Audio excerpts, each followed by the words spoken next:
Welcome back. The conflict in Syria took a dramatic turn yesterday with the killing of 3 key ministers in President Bashar al-Assad's regime. Overnight, the president's been shown on state TV as fighting continued on the streets of Damascus. Well, joining me now with analysis is University of Otago Professor of International Relations, Dr. Robert Patman. Robert, thanks very much for your time this morning. So, after 16 months of conflict, the regime effectively has been attacked at its heart. Is this the turning point we're hearing so much about? I think it's certainly a significant development because I think the regime, the inner sanctum of the regime, has been shown to be vulnerable. And of course, this will do 2 things immediately. It will embolden the opposition, the armed rebels, who are outgunned, by the way, Rordan, quite significantly by the regime. And secondly, it could lead to more defections from the regime. I think one of the things that we often do not take fully on board when you live in a democracy is how important, when you live in a one-party state like Syria does, it's very important for that regime, for the top leadership to be seen as invulnerable, and that has clearly, that's no longer the case in Syria. So you could get a hemorrhaging of the regime now, and there's no doubt about it. I think President Assad's days his days are numbered. He's clearly on the way out, but he's not gone yet.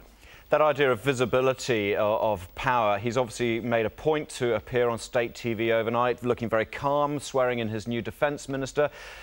But the concern here, if you've got a hemorrhaging of his supporters from the regime, you've also probably got a hardcore set of supporters who are going to fight it through because they've got nowhere to go. We're looking at a very bloody stage in this conflict, are we not? Yes, and all the signs are, since this recent bombing 24 hours ago, the carnage has intensified, and I think there'll be desperate efforts by the Assad regime to try and dislodge those rebels who've made it into Damascus. But it's coming home to the people, or rather the regime, it's coming home to the inner circle, just what a desperate situation they're in.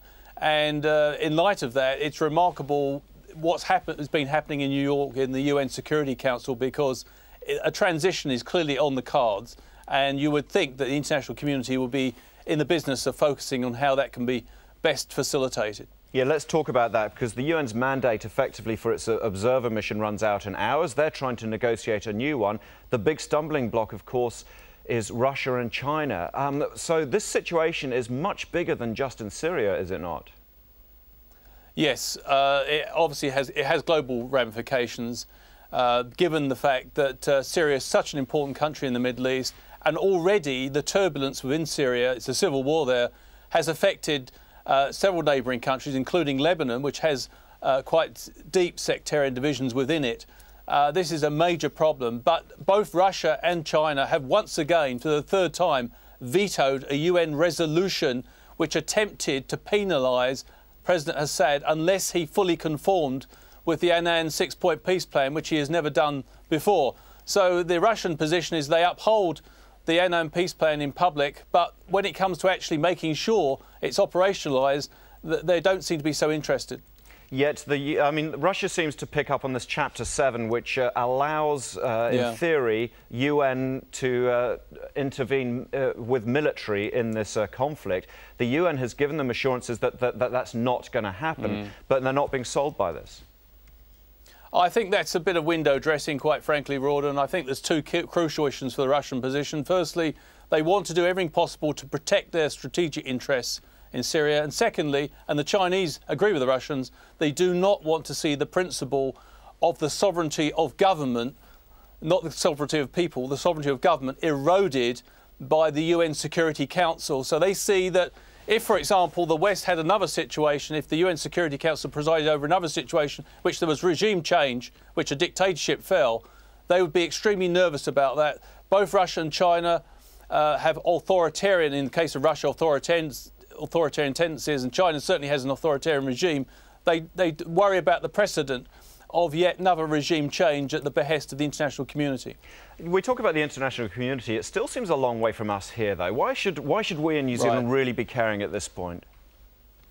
Well, I think economic reasons, geostrategic reasons, diplomatic reasons. Economic reasons, clearly the Middle East still has the lion's share of the world's oil reserves, and if there's turbulence in that region, it has huge price implications for the price we pay for petrol at the tank, in the petrol stations. The second thing, of course, is geostrategic.